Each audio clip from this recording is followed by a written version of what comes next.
This is Marcus Schaller, and here's today's morning spark to help you unlock your creative problem-solving potential. Today, we're going to talk about why reframing problems is like a conversation. Imagine you're having a conversation with a friend about a challenge they're facing at work.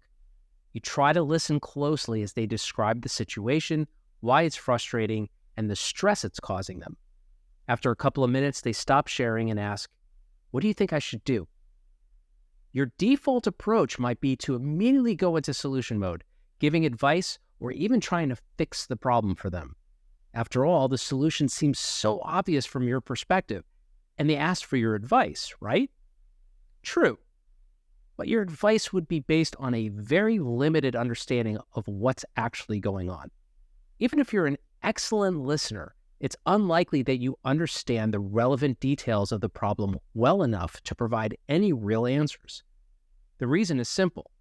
Your friend doesn't even fully understand all the relevant details of the problem.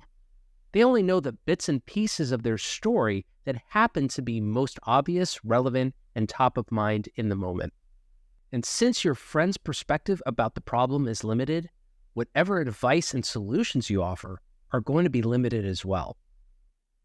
Now imagine the same conversation, but instead of jumping in with advice, your only intention was to remain curious, to listen, learn, and understand the problem as deeply as you reasonably can.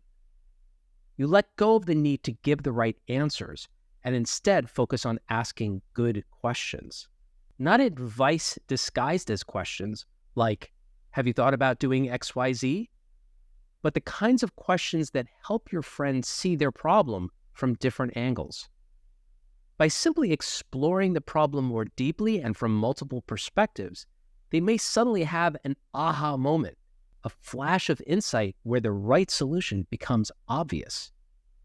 Reframing problems works the same way.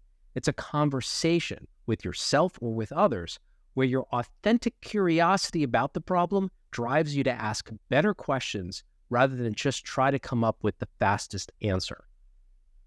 So what will you do today to approach problem solving more like a conversation and less like a quick fix?